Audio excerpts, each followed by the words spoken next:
This is Dr. Gadja, an economist, computer scientist, medical doctor, and global health PhD epidemiologist. I do this as a call-in to help Ghana chart a course for greatness and, in the process, help Africa along the way. There are many issues we'll be discussing on this platform, and we welcome your comments, rebukes, and questions. Today's topic. Hello, this is Dr. Gadja. Today I just want to come to you to kind of go over a few things that I kind of mentioned from my last segment that I think needs some clarifications.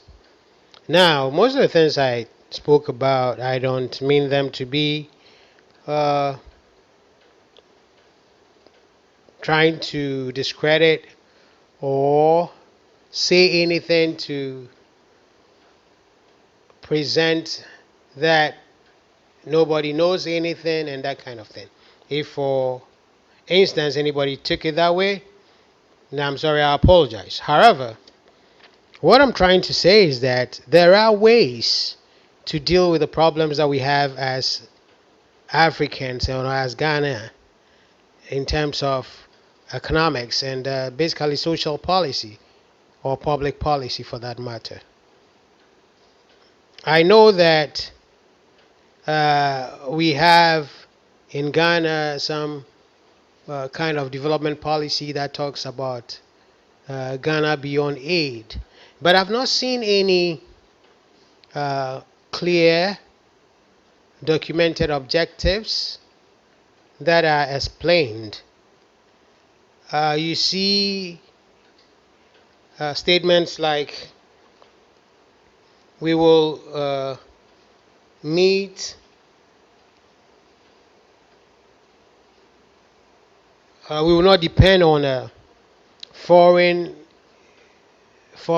aid or things to that effect. However, what you don't see is that you don't see how this is going to happen. And most of the policies in Africa, they talk about goals without telling, or objectives without telling you how those things are going to be achieved. And so it leaves it very, very dry. It's like a skeleton without bones. And so makes it difficult.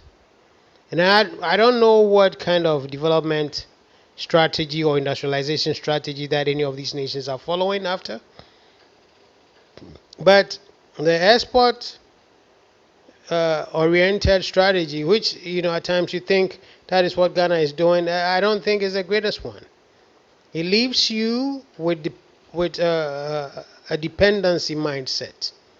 You produce and your focus is to sell the product outside and get paid foreign currency, whilst the product is not produced enough to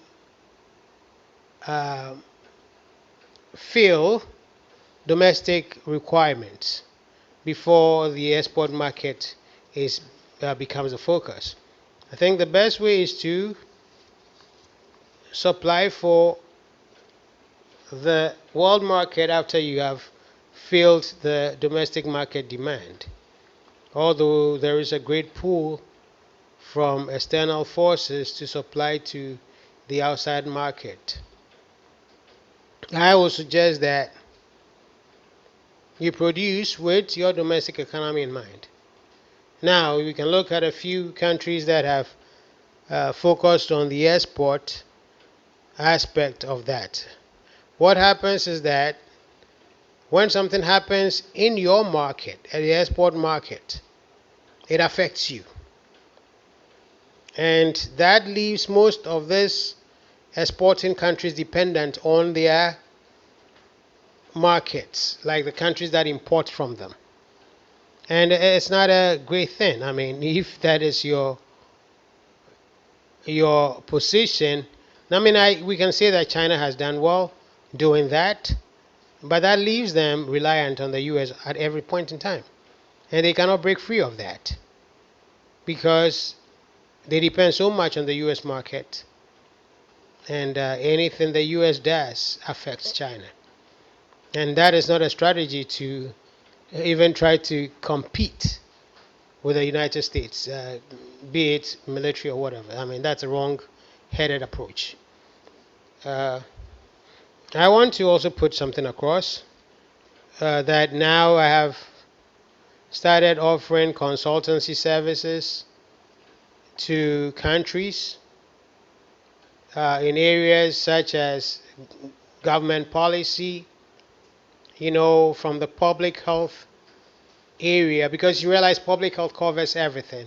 It covers economics, it covers politics, social, because everything in a man's life or a person's life can be a determinant of a health situation. So that's public policy general. So we give consultancy services in that. Beyond that, also we do some security because I have experience in, I've been trained in U.S. intelligence, and so we do that. Now, if you want any of these services, you can probably leave a comment or to talk to me or whatever. I'll talk to you. I'm a little bit very obfuscatious, and so I have that in mind. But I'll find a way to get you what you need, so that you can also go forward. But these services are offered only to African countries because that is where I have the expertise on African countries. I had drawn up some strategies about Ghana and a very extensive research on Ghana from independence till now. So there's a lot I know about the country. However, all African countries are similar in the things we do, especially in terms of economics. And although I say all these things, it is not the same as taking care of the country and suggesting policies and regulations and so on and so forth. Countries like in Africa have to be taken care of as if you were taking care of a patient. Because, taking care of a patient, you might give one drug or one medicine, it's not working the way you expect, you have to change it. You might suggest one thing, it's not working as you expect, you have to change it. And that is how these countries have taken care of. And you have to know the system of the person. That's if you are taking care of a patient. You have to understand how his system operates. If you don't understand how the patient system operates, you may be doing well, but you're not giving the patient the medication that works with the patient's system. So you have to understand how the patient system operates. That is, if you are doing good medicine. So there's a need to understand how these individual countries operate, and you understand their dynamics, you understand values in those countries. For instance, you know how much money supply is out there. We shouldn't let these things just go away. We have to know that. We have to know how much foreign income comes. We have to know the national product detail, know exactly what is being produced. You have to know the comparative advantage between the products that the country has in the ability to produce. Make sure that we are not spending resources on something that could be produced cheaper elsewhere. Make sure we are getting the prices of the things that we export, the good price on them. And if not, how to regulate the market. That's if we are a big player in the market, or how to get into agreements with other countries, almost like like a group, to ensure those things are done right. Like, there are a lot of things. Today I just want to touch on some of these things. Another one that I want to mention here is a story that I started in the last segment but couldn't finish completely. So basically, what I was saying is that I offer consultancy services to African economists. Now, it was about the conversation I was having with the professor that I told you about earlier on, who is from one of the uh, good universities in Ghana, who told me about the dome scenario where he said we were all living in a dome and a few guys who were being sheltered within the dome decided to be taking to be taking blocks from the walls of the dome. And then as what will happen, as they continue, they were taking the walls to build themselves some shelter within the dome, which to a large extent they don't need. But they kept doing that because they want it to be personalized. And eventually, the whole dome will collapse. But my question for him is what I want to talk to you about now. My question to him was, let me ask this. What was the rest of the people doing in the dome while these guys were removing segments of the wall, taking blocks out of the structure? What were the rest of the people doing? He answered, they observed, they watched. And that is where the problem lies. That is where our problem lies. Somebody quoted and said that it's usually not the people doing the wrong thing, but the many that stand around and watch doing nothing to stop the wrong that has been done. And they are in the majority. They only stand and watch. They don't do anything. Meanwhile, when the damage comes, they are not excluded. They are part of it. That has led to many problems in this world.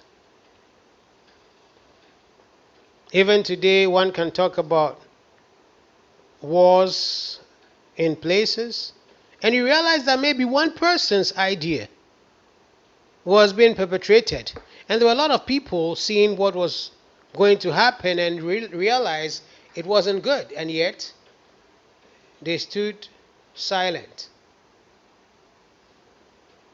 watched, and did nothing about it. And the repercussions is they all suffer in the war that results as a reaction to what that person did. It's just usually one person that leads a child. Most things that happen in the world, it doesn't take too many people. Just one person with an idea, both good and bad. Like Hitler didn't have anybody with the kind of mind that he had to do what he did. He only looked for supporters, but it was his mind. So we have to be concerned when people are doing that which is wrong, when they are doing the bad thing. I came across a document which was from the CDC policy on Ghana, it said, which is like Center for Development something. But it's like a policy paper of the USAID on Ghana. And I think it copied it from the government. Some of the things it said, that's what makes me realize, because it talked about change in attitude. But it didn't specify the attitudinal change that was needed from the Ghanaian people. And I looked at it and I said, if you make a document like this, how will the people be able to know? And change in attitude, what is it? What does that mean? When the ordinary Ghanaian is told this, what does it mean to him? How will that in itself result in the targets they want. How will that in itself result in the targets they want? It needs more flesh. It needs more to be added to that. More explanation. So we talk about Ghana Beyond Aid as a development program. But I don't think anybody understands what that means. Sorry. Ghana Beyond Aid. Why Africa needs money all the time. Kind of, it's a bother to the mind. And it's not their money. You will hope at least that it's their money. But foreign money. As if foreign money was gold. Our perception of money has to change if we have to go forward. Because if it does not change, we will be abused. We will be used. We will be cheated. And I believe the reason why we always focus on money is because of corruption. Money is corrupt. You know, everybody knows that, and it's something that's been known from a long time ago. So pastors were not supposed to be collecting money.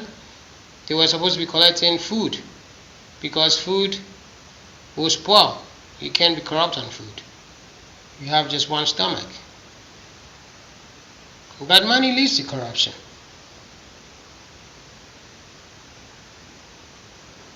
And so one of the reasons I don't understand why African countries don't want to produce their own money, I think is because they are afraid. Now, the reason why most of the African countries do not print their own money is, I mentioned the other time, is because they are afraid of counterfeit. And I suggested a way that we can bypass that. But the point is this. You need dollars, which you don't have, to buy cedis. And so anytime the rate of the dollar against the cedi rises, you realize you need more dollars to buy the same amount of cedis. Because you need more dollars to buy the same amount of cedis. Let me put it that way. Let's make it practical.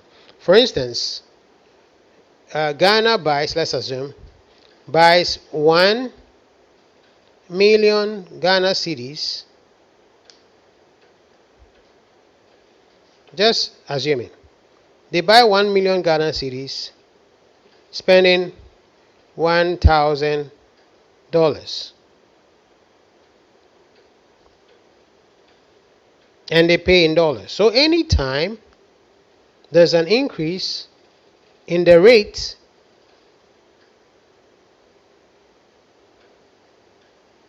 that means you have to exchange more cedis to get the amount of dollars to buy cedis. Are you getting that analogy, right? So, for instance, let's assume instead of $1 costing 10 cedis on the exchange market, foreign exchange market, now $1 has gone up to 12 cedis.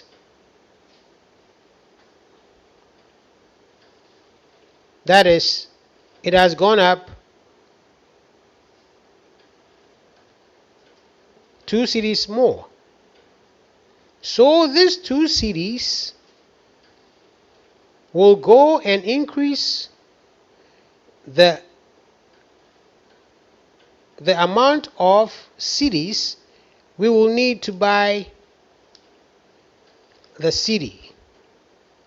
Now we probably have the dollar there, so we assume that we just take $1,000 and buy the 1 million cedis. But usually, practically, when you look at it from that perspective, the dollar that is needed for other purposes has gone up. And so we don't have enough of it to purchase our local currency. And because we produce this local currency this way, we receive this foreign money and then go and purchase local currency. I mean, something that we could produce ourselves. And what is surprising is that there are some African countries that have the ability to produce their own money. But for whatever reason, they now allow other people to produce it and then pay for it. If even that is what we are doing, as the dollar rates increase, as the dollar increases against our local currency, you realize that we now have to pay more dollar to buy the same amount of local currency. And eventually to get to a point where the local currency has become so expensive that the value is almost close to a dollar itself. And then you ask the question, is it better to use that or to use the dollar? And that is what happens, and the countries begin to want to not produce the small denominations or the smaller denominations, and then rise to producing big denominations, because a bigger denominations means a lot more value than a small denomination. The value you place on it is what it is. Nothing different. Nothing different. These are the things you have to think about as Africa, especially Ghana. So that principle or that property of a good money is being lost as the dollar increases against the cedi, and we print our cedi from outside, paying dollar for it. So that is one of the risks of that process. And we have to find a way to deal with that as a country. I also put something down: population versus long life and the economic trade effect on longevity. I was talking about, no, not population, sorry, pollution versus long life and the economic trade effect on longevity. Now, as we continue to mine and do all these things with a view to get foreign currency, we are depriving our population of good quality air, good quality water, increased particulates in the atmosphere, and all these things cause sickness and diseases, leading to very, very short lives or sickness. So we have a population that is always visiting hospital, calling out from work. Productivity is affected. And so less products on the market, facing the same amount of money, likelihood of inflation there. Standard of living plummets. All these things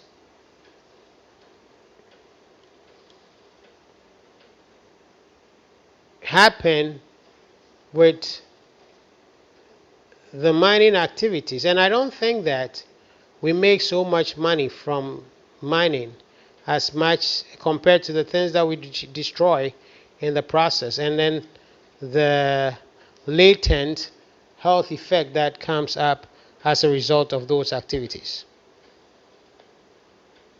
Another thing is that when you take from the earth, you put back into the earth. That is a theory. The more you take from the earth, the more exposure to disease and sicknesses you give yourself, and so more in terms of death, and you bury going back into the atmosphere, going back into sand.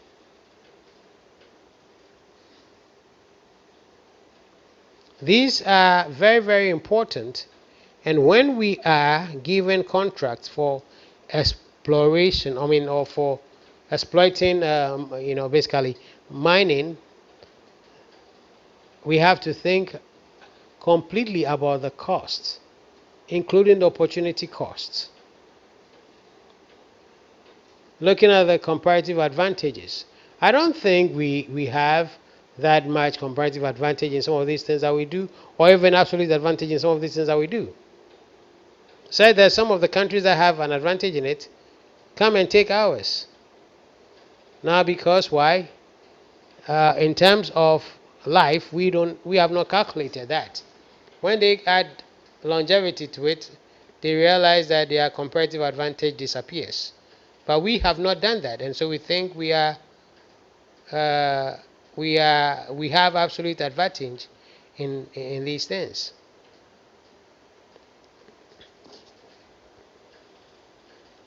So that is one of the issues that I want to put across there. Now, there was something also that I was talking about. Let me see, what is it? Yes, I said we are trying to copy the developed world, and yet we are not copying what they are doing now. We are trying to copy what they did several years ago, which is mining and the rest. If we are doing that, we can never get to become like them, because by the time we get to them, they've gone further. So to copy them is to do what they are doing currently. Currently, they are not trying to mine. You don't need mining to become a wealthy country. Some of the wealthy countries in the world don't do any mining at all. So mining everything we can think about is not a strategy for development.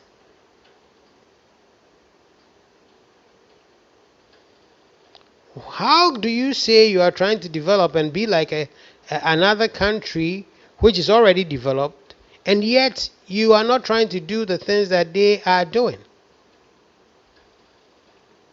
I believe if anybody wants to copy the way maybe Ghana president speaks, you don't start learning the way he spoke when he was like, say, 10 or 15 or even 17 or even 20 years. Because the way he spoke 20 years is not exactly the way probably he's speaking now. And so you trying to do that will end up not getting to be like him any point soon. And you can be derailed whilst you are coming to be like the guy. Now, I don't believe he spoke the same way when he was 20. So to copy him is to learn the way he speaks now. Because you're not trying to copy when he was 20. You are trying to copy the way he is now. You know, trying to follow what, let's say, the UK or US did some 50 years ago, that is trying to farm or mine, will not make us like them. Today, still, the US is an agro-based economy. Still.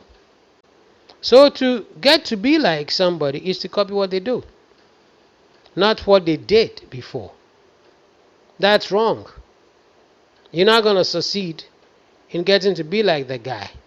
By the time you get to be like him, he's already gone. I remember a story I heard from my Ghanaian industrial sociology professor. He told a story. Apparently, the story was told by the guy, the premier of Singapore. I've forgotten his name, but his name is out there. He was the guy who told it first. That we came and there were some big fishes already in the pond, or we were all small fishes, and all of a sudden some of the fishes started growing big and were eating up the small ones. And he said, to survive in the pond, he only had an option, which is to be friends with a big fish. Said that if a bigger fish tries, or if a big fish tries to catch you, you are close to the big fish that you are around, so it will not be able to get you. An attempt will be attacking the big fish itself. And that is complete chaos with a big fish. So though you have two big fishes fighting, and that's not what any of them wants. And so that's the only way you can survive. You see, when sharks and whales are moving, you see a lot of small fish around them. They take protection from the shark or whale. At times, the shark or the whale does not provide direct protection.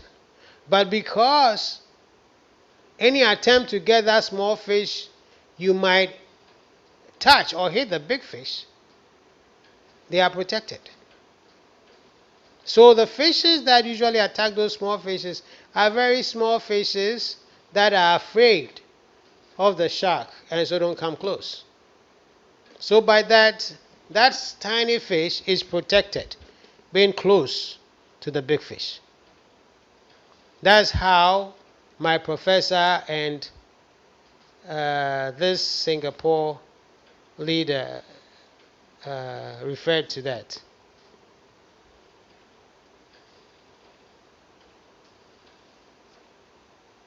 We have to be smart and do a better job. Thank you, Gaja.